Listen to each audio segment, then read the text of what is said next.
De la patología urinaria en pediatría. Bueno, las técnicas que en pediatría se prefieren para valorar la patología urinaria es la ecografía, por los beneficios de siempre, y ahora está ampliamente disponible porque está exenta de radiación y actualmente incluso se la prefiere a la resonancia y al TAG, es decir, mantiene su vigencia. Tenemos otras pruebas que son importantes como la CUMS o cistureterografía miccional seriada, la cual es un estudio importante sobre todo en niños ya que nos permite valorar la integridad del tracto urinario inferior, la uretra que es muy importante en el varón, y en mujeres es verdad que no se la puede utilizar de primera opción. En este caso se podría utilizar la cistografía nuclear también. Y en lo que sí es fundamental la CUMS es para valorar o gradar el reflujo o el grado de reflujo que tienen los pacientes. Es prácticamente el gol estándar en esta patología. Un poco de anatomía general. Tenemos la cortical. Bueno, en esta imagen está indicando las pirámides renales básicamente, que forman parte de la médula renal. Tenemos los cálices, la pelvis renal, el uréter y la vejiga, a grosso modo, la anatomía general, ¿no?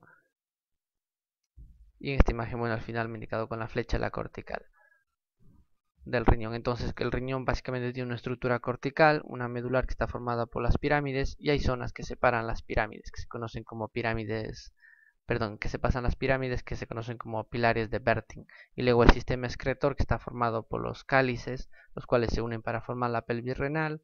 Luego tenemos el uréter y la vejiga, ¿no? Eso es lo que se refiere a la zona excretora superior. El riñón va a tener características distintas según tenga la edad del paciente. Por ejemplo, el riñón del neonato y el riñón del lactante se caracterizan por tener una cortical más adelgazada, por tener lobulaciones fetales. Las lobulaciones fetales, como veremos más adelante, el riñón se desarrolla a partir de varias lobulaciones y estas lobulaciones se unen, por lo cual el riñón del neonato y del lactante suele tener un aspecto lobulado, es por su desarrollo embriológico, ¿no? Y fetal. Además, el riñón del neonato y el lactante tienen una ecogenicidad mayor respecto al hígado y esta hiperecogenicidad relativa suele mantenerse hasta los 3 meses. A partir de los 3 meses la ecogenicidad de la cortical es menor que la del hígado y normalmente ya tiene una configuración más parecida a la del adulto, como vemos en la tercera imagen, el riñón de un niño normal, ¿no? El riñón de un niño normal, en el cual nosotros podemos ver el seno o el ilio, que suele ser hiperecogénico. Esta hiperecogenicidad del seno se produce por la pelvis renal que está colapsada y por la grasa peripélvica o perisinusal. La persistencia de estas lobulaciones en los adultos no tiene ninguna implicación patológica, como vemos en esta imagen, un paciente con persistencia de las lobulaciones. Esta persistencia de las lobulaciones en los adultos se puede ver hasta en el 4% y en los niños hasta en el 10%. Las precipitaciones de la proteína de Tamm-Hirschfeld en neonatos. Esto es un fenómeno transitorio que se caracteriza por un aumento de la ecogenicidad de las papilas de las pirámides, como vemos en esta imagen, y esta hiperecogenicidad suele persistir varias semanas. En esta imagen vemos que a las 5 semanas han desaparecido esas zonas hiperecógenas. Esas zonas hiperecógenas se produce por el depósito de esta proteína y por tanto también suele visualizarse como áreas hiperdensas en el TAC. El tamaño normal del riñón varía según la edad. Conforme el niño va creciendo va aumentando el tamaño renal. Como vemos, estas son las medidas que se consideran dentro de la normalidad.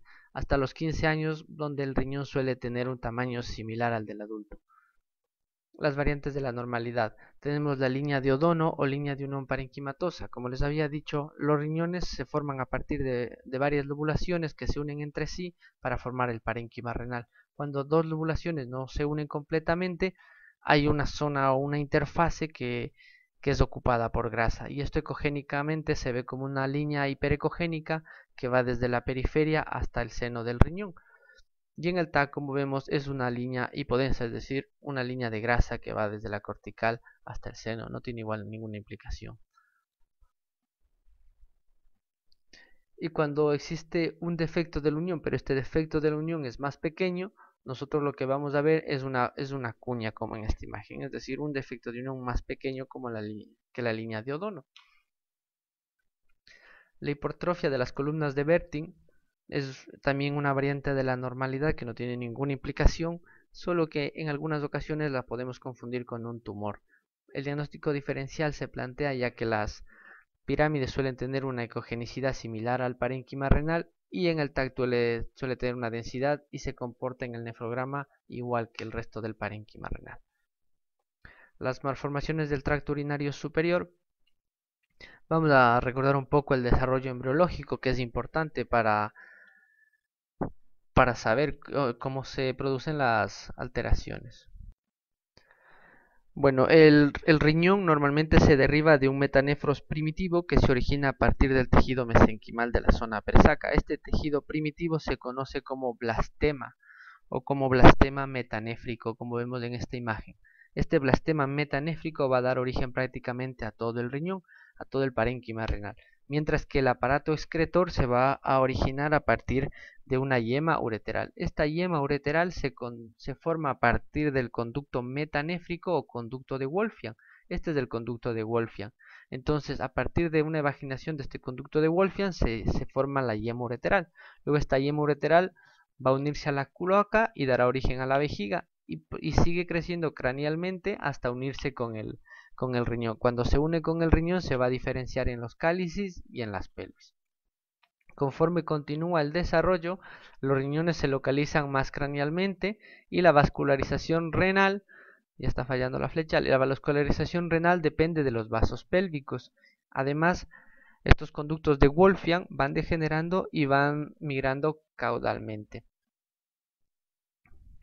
A las 7 semanas, como vemos, los riñones ya tienen una localización más craneal. La vascularización ya no depende de las arterias ilíacas, ya que estos vasos van degenerando y se van formando nuevos vasos a nivel de la aorta que van a dar la vascularización al riñón. Y aparte de esto, los riñones, conforme van ascendiendo, también va girando el ilio hasta que la pelvis renal finalmente se localice en la posición definitiva, es decir, hacia adentro y medialmente. Mientras que los conductos de Wolffian van migrando caudalmente y van a dar origen a las gónadas.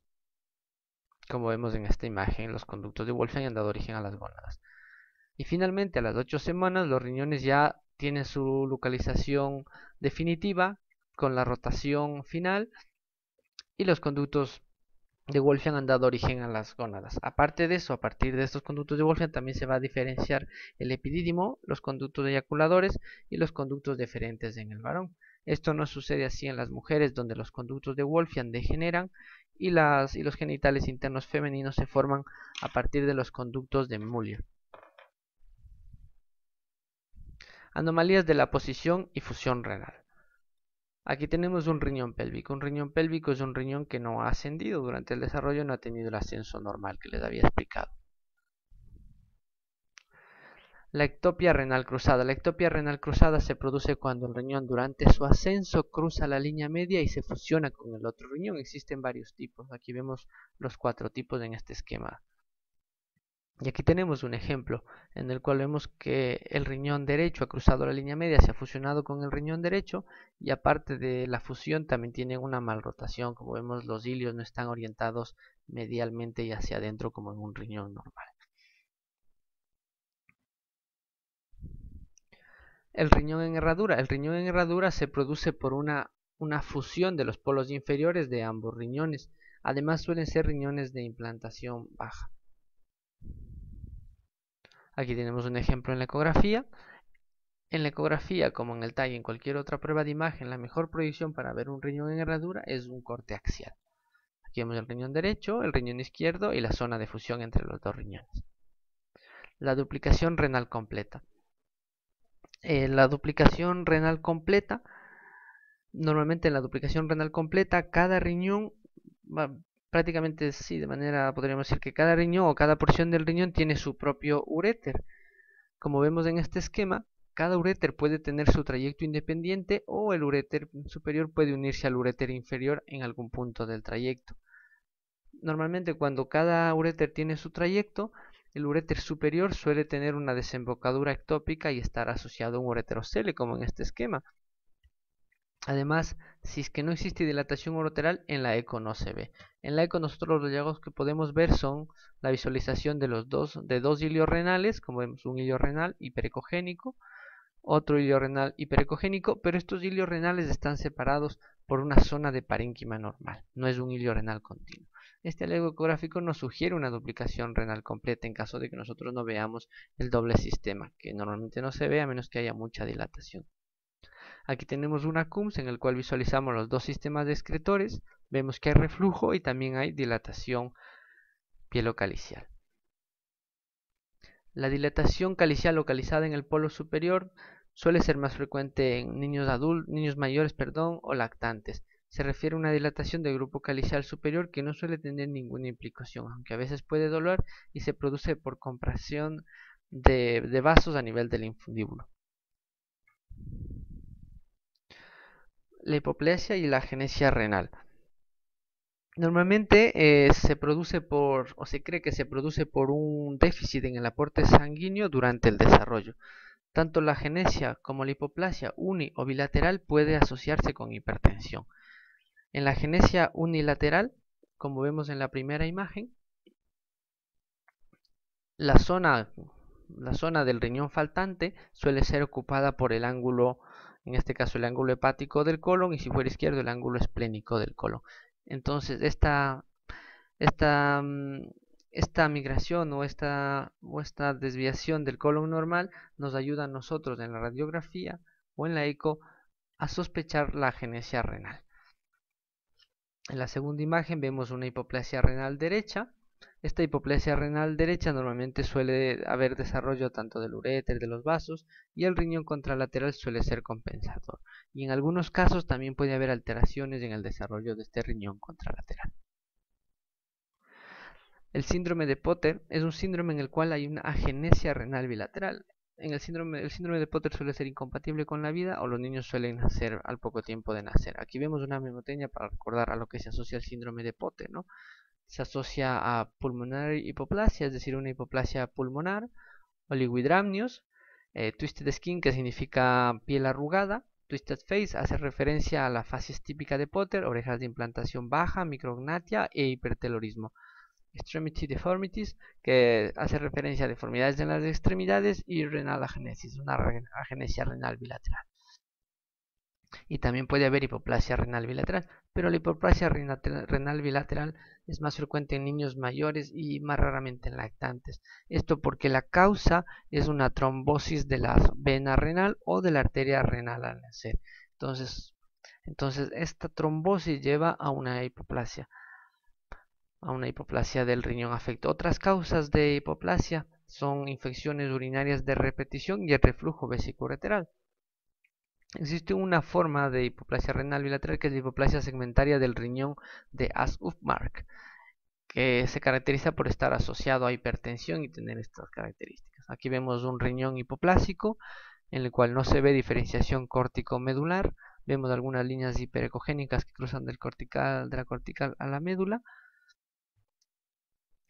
En el nefrograma vemos una alteración en